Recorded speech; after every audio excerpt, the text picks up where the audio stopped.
Let me just make one thing clear. I love dragons. I read dragon books. I make dragon art. I have dragon friends.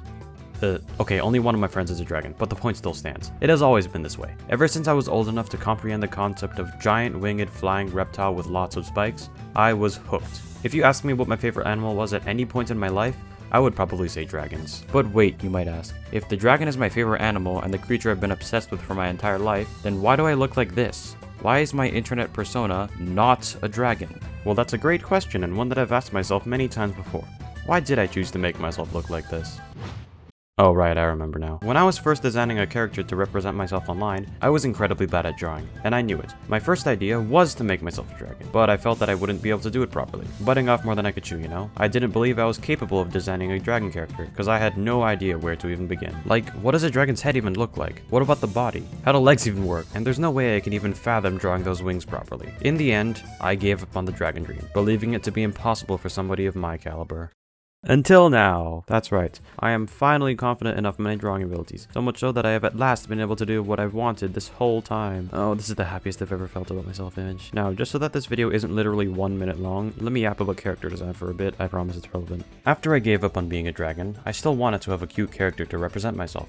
So, I resorted to my ultimate, final technique for creativity.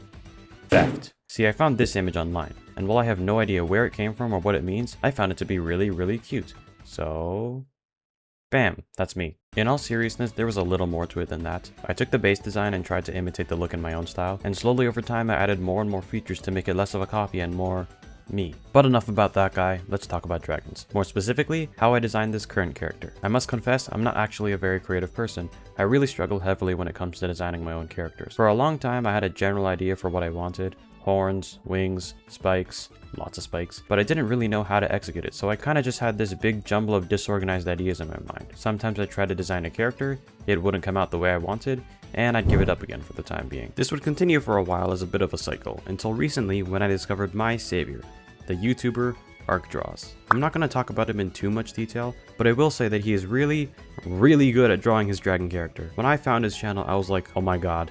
It's possible, I can do it. So, using his character as a template, plus combining a bunch of other online references, I created this guy. And honestly, I am probably gonna make changes over time just like with the last character. Nothing is set in stone, and if I find a nice feature I like that works well with it, I see no reason not to implement it.